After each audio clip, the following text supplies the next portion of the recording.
Hi everyone, John Senior here and welcome to FUNKQUEST, the interview show where not even we know what the questions will be. This week we have Ross Jennings, who is also known as the First Piper. Ross is on a mission to play bagpipes in every country in the world.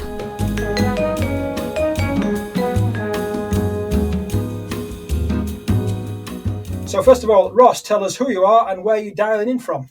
Hey Jonathan, my name's Ross and I call myself the First Piper because I'm hoping to play the bagpipes in every country of the world.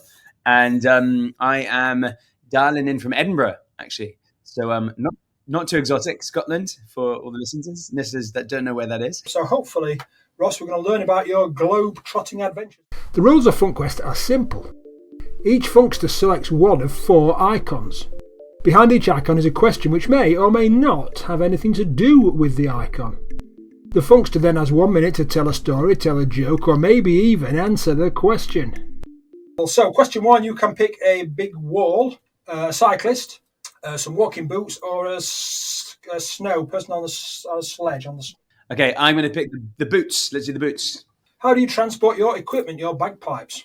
Oh, that's a good question because I can kind of show you and try and describe it to the listeners. So first off, I have as part of my travels, I do work with different brands, and unbeknown to this US travel brand, they're called Cotopaxi.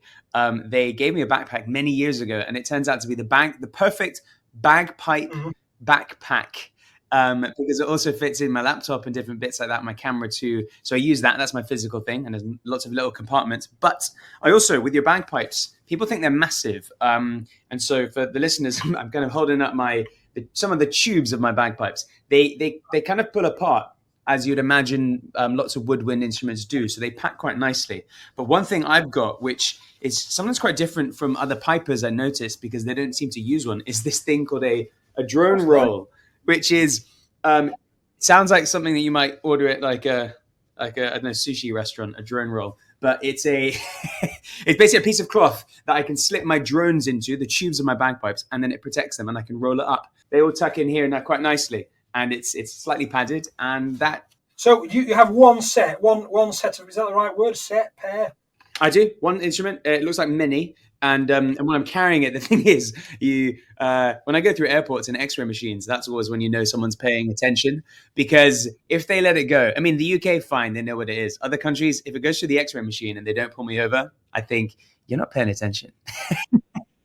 How long does it take to build them up from like when you get to your hotel? How long would it take to build them up to start playing? Is it minutes or? Well, it can be a couple of minutes. The thing which is can be a bit weird is if you go to a new country and it's a different temperature, different humidity, just like any instrument, things will swell or shrink, so the sound does change, and then the tuning takes a little bit longer.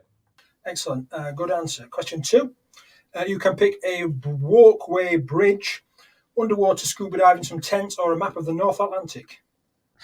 Scuba diving. Where do you go for downtime? I mean, you can't be playing bagpipes 24/7. Where do you go? Off the bat, just because I've just been for a run, I quite like doing exercise. It'll be for a run or something, either at the gym. I'm trying to get back into swimming, and that's really nice because it gets me to focus entirely on one thing. And swimming, my mind can't wander because I need to count the laps that I do. So it's quite good for mindfulness. And then your mind trails off. And then running, I like it because running's like having a coffee sometimes because your mind just goes nuts. I don't like really listening to music because I feel that puts me off, but that gives me it just makes me feel so good. And I know when I haven't done something like that, I feel really grumpy and angsty. I was just going to say, I mean, is it stressful traveling around the world? Do you need downtime? I think you do. I'm quite lucky that, I mean, now post-COVID things have changed a little bit because I'm not non-stop traveling. It's a bit more, I'll plan a trip and then come back and have a bit of downtime. So, I mean, that's part of it too. So I'm able to return to where I'm based. I actually live in the Philippines, not in Scotland at the moment. So I'll have my downtime there as well. But it can be tiring because you're non-stop traveling all the time, staying in hotels and trying to then constantly book accommodation and you're always on the move. Can be a bit exhausting. So it is important to have downtime. Question 3, a cable car, some binoculars, the White Cliffs of Dover, or some lions? Lions. When do you start planning your trips and how do you plan them? In an ideal world, a year in advance. Oh God! But that doesn't always happen. It tends to be a good couple of months. It depends if I'm working with a company, a tourism board. I work with lots of tourism boards and I suppose governments really, and that requires a bit more planning because there's lots of stakeholders and things like that. That can take up to 6 months. But I'm doing something in a couple of weeks' time where I'm working with the European Commission, and they're pretty last minute. And that's the meeting I have this evening, and they still haven't booked my flights, and I leave in about a week. So how and why would they book you for a tourist campaign? Are there bagpipe communities around the world? How and why would they book you? So I travel with my bagpipes, yes, but I work a lot on social media and I make lots of little videos. So my videos are all about culture and traditions because that matches up quite nicely, obviously, with bagpipes and kilts. And I often do little musical collaborations. This particular campaign, they want me to go to Eastern Europe because of the war in Ukraine. Travel is being impacted, so they want to do some campaign to kind of boost tourism to Eastern European countries. What connection is there? Have they got with bagpipes any, or they just want you because it makes them stand out? I think it's quite an unusual topic. There's not many traveling pipers out there, and the lovely thing about bagpipes and music, it's cheesy, but music's I suppose, international language, isn't it? You don't need words for it. It always makes people smile or cry or run away in the case of the bagpipes. And the thing with bagpipes in Europe in particular, which is always a great fact I like to share, is that pretty much every country in Europe has their own version of the bagpipes. So bagpipes are Scottish, yes, but they don't just come from Scotland. Equivalent in France or I know the Spain because the was it Asturias and Galicia? Is that a district of Spain? Is it? Good knowledge, exactly. Galicia has their own version of the bagpipes, La Gaita, and there's something like there's over 120, 130 different types of bagpipes from 40 different countries. So Italy alone has 4 types of bagpipes, which is mad. Excellent. Good answer. Good answer. Question 4. You can pick some hiking people through the forest, a lady in the snow, look out from some cliffs, or what looks like a snake. Let's do hiking in the snow. How much physical activity do you? How hard is it to play them? When you first start, it's quite physical because you've got to keep this bag inflated. To describe the bagpipes and how they work, often some people think that they are like a bellows that you would pump underneath your arm to pump a bag. There are different pipes like that the Elim pipes from Ireland, you do. Some small pipes you have to pump up using a bellows, but the Great Highland bagpipes, the one I play, you inflate it with a mouthpiece, and blowing just puts air into the bag. And then you have to constantly keep a pressure under your arm on the bag. And when you're first starting, it is quite physical. Then throw it in with, if it's really hot and humid, it can get pretty sweaty. So it is a very physical instrument to play. But obviously, the more you play, the less physically exhausting it is. The things that are difficult, I suppose, are coordination too when you're just starting out. And then if you're joining pipe bands, there's a lot of marching involved, which depends on your speed. You got to be in shape. Yeah, I think you've got to be used to it. Although I have definitely met some pipers out there who are very, very good and don't look maybe like they're super in shape, but still manage it. Good answer. Question 5, which is windsurfing, a campfire, the pyramids, or what's like a ladder. Let's do pyramids. Where have you been and where do you still want to go? So far, I've piped in 107 countries. And the 107th was actually Egypt, which is why I picked the Giza pyramids photo. So that was perfect. And my aim to begin with is to go to United Nations countries. So that's kind of one category. And I always forget this 194 plus 2, plus the Vatican and another territory I forget. So 196 minus 107, 89 countries to go. How long have the 107 taken? It has taken 10 years. I'm in no rush. And when it comes to visiting a country, I will try to give it at least a week, no matter how small the country is. Oh, apart from the Vatican. I mean, that was just stepping in and getting kicked out. But if it's a small country, I'll try and give it a whole week because, I mean, even a week, it's hard to measure it. You have to allow yourself opportunities to meet people, interact. And with the bagpipes, it's quite conspicuous. So you have these fun interactions with people wherever you go. So would you just walk up to like a market square on a Sunday dinner time or whatever and just start playing and people just come out of their houses and gather around? Are you the Pied Piper of Edinburgh? I lure them out of their houses after Sunday lunch. Yes and no. I try and do three things when I'm visiting a new country. I will try and pipe in a school because I like working with kids. It's fun to share. It's fun to share a bit about the bagpipes, the history of it, the kilts too. And I mean, kids are awesome. Number two, I like to do a bit of a physical challenge. It's fun to play the bagpipes on hills and mountains because it sounds awesome. So I like to hike up something and play on top. And then the third thing will be to try and play, as you said, in a public space, because then you have these really lovely interactions. And for me, that's why I really like what I'm doing, because the bagpipes are this wonderful cultural catalyst for really heartwarming interactions, no matter where I've been. So, are people surprised? Do they know what they are, or do they have their own version? This mad, crazy person comes around.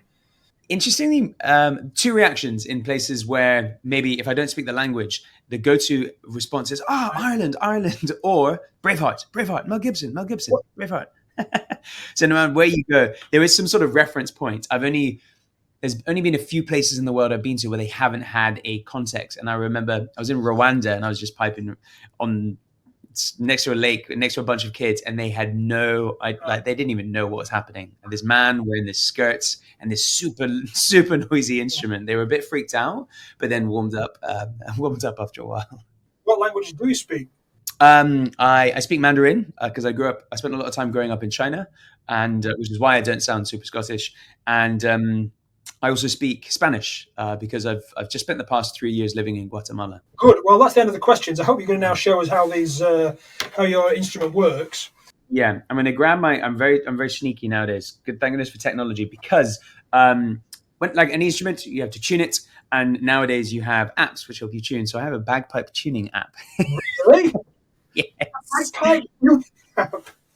A bagpipe tuning app, which just shows you the frequency of the note that you're playing, because depending on where you are, it'll change the note. So the first thing I'm going to show you, Lot, I don't know if your audience will be able to see my videos, but this thing here is called a chanter, and the chanter is it's kind of it's recorder shaped, but it's slightly different because it has a reed at the top, and it's a double reed. Whoops, there we go. A double reed, very similar to the reed of a oboe, bassoon. So bagpipes are a woodwind instrument, a double reeded woodwind instrument, and this is where all the noise comes from. So this is the sound of the reed on its own. Sounds like every worst kids' party nightmare. Yeah, you know when you put two blades of grass together and you blow through it. That's it. That's the basic of a reed. And then if I attach the reed to a chanter, which is basically, it would have been wood, but it's a conical piece of plastic with holes in it. And this is when it gets really flipping loud. So I'm actually just going to put earplugs in myself because I'm inside. My neighbors are going to hate me, but here we go. That's starting to sound more familiar. Yes, that's just the chanter on its own. So that's not complete yet. Now I know the tuning of that. I can then tune my drones, which this might sound familiar because this is often the first sound you hear when you are you hear pipers pipe up.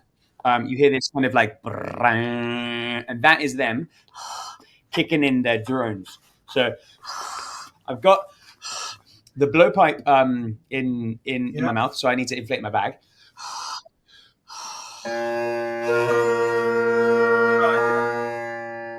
And so as soon as the bag is fully inflated, what I want to do is squeeze. And so what I'll do is I'll keep on topping it up by keeping this tube blowpipe in my mouth. And then these drones, they're 3 notes. They're 2 are tenor drones, same note, same octave. And then there's one really long pipe, which is a bass drone.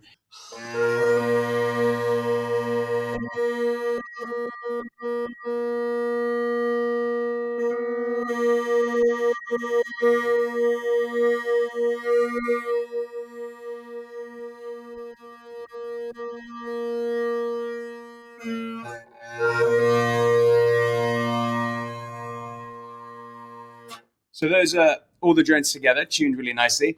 But actually one is stuck slightly, so hold on, give me a sec. Now, the last thing I'm going to do is I'm going to attach this reed, the chanter, into the bag. So that just goes into a tube which is tied and then sealed airtight to the bag that sits underneath my arm. And then when I play it together, it'll sound like this.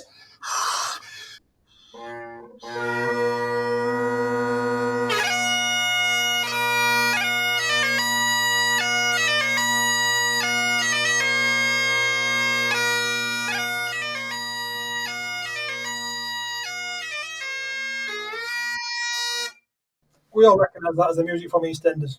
So well done. So would there any of these pieces ever malfunction, or how do you get spares? They do, and I carry around a little a hard case that has all my the reeds in them, just in case the reed rots or breaks, or I knock it slightly. If the bagpipes itself gets snapped, then I'm slightly stuffed. So what I'd have to do is just come back and get a new set. But thankfully, touch wood. Excellent. So next trip is what, Eastern Europe?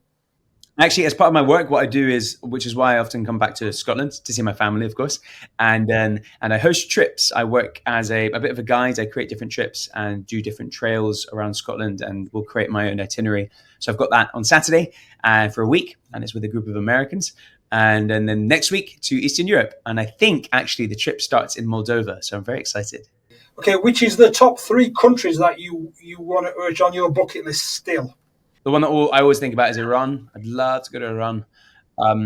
They've got their own bagpipe culture, their own version of the bagpipes. Obviously, a massive country with an incredible history. Not super easy to go to at the moment, so I might hold off for now until things settle down a little bit. Actually, to be honest, I think it would be okay. I'm half Irish too, so I have my Irish passport's usually for the naughty passport, and that makes things easier. I've always loved the idea of going to the DRC, the Democratic Republic of Congo, because it's just such a massive country that everyone seems to forget about, and they only talk about it in negative light, which is quite sad. But it just is full of all these resources, one of the largest rainforests in the world, and it seems an amazing place. And then lastly, Venezuela too. I do love Latin America, having lived in Guatemala. So any opportunity to go back to Latin America, particularly to a place I haven't been to, is awesome. Have you ever got pulled by the police? Yes, I've got. I do always tell this story, but it's my great go-to funny story with the first country I went to after I decided I was going to pipe in every country was Tunisia. I'd never been before. It was a year after the Arab Spring, so I didn't know what to expect. When I got there, I realized the public transport outside cities wasn't great, so I had to rent a car. Driving out of the capital city on the first day, I was pulled over onto the side of the road by some police people. One of the police people walk up to my window and tap on my window with their gun, which is scary, and gesture for me to give them my documents. And I don't speak French really, or any Tunisian Arabic, some words here or there. And they asked for my documents, I assume, so I slip out my passport and the car registration documents, all written in Arabic. And as soon as they see the car registration documents, they lose it. They start shouting at me, and I have no idea what's going on. I can only assume they're either trying to get something out of me, or I don't know, something's out of date. Anyway, before I know it, I'm out the car, and they've snatched keys away from me, passport. They're very angry. They march me to the trunk. They make me open my one bag, just clothes. I look at them. They're still pissed off and frosty faced. Get to my bagpipe bag, and I open it up. And they kind of freeze, and they smile. And one guy goes, "Mezawid?" Now, luckily, I knew what that meant. Mezawid means bagpipes in Tunisian. And they go, "Yalla." And yalla, for those of you listening, basically is a very, very common word in the Middle East, which means let's go, let's hear it, let's do it, yalla. And so they go, "Mezawid?" An impromptu concert got the police off your back. Yeah, and I throw bagpipes over my shoulder, and they lose it. And they're going, "Li, li, li, li, mashallah, alhamdulillah." Suddenly, they're my best friends. And they honestly, one guy gives me a hug. He's so excited. And they throw my keys back, send me on my way. And before I leave, one guy goes, "Photo." Oh, cute. Yeah, nice. And then that evening, I realized why they were so friendly and kind is because the national instrument of Tunisia is also the bagpipes. Ross, fantastic episode. Excellent. Thank you so much for being on. How can we find out more about you and follow you and listen to more videos? So I am on most social media platforms, apart from OnlyFans. So you can find me at The First Piper. And yeah, that's it. Drop me a message if you ever want to learn about the bagpipes or travel to... My favorite thing to do is suggesting different places to go and kind of helping people with tips and travel. Ross, thank you so much for being on. And we'll speak soon. Thank you for having me.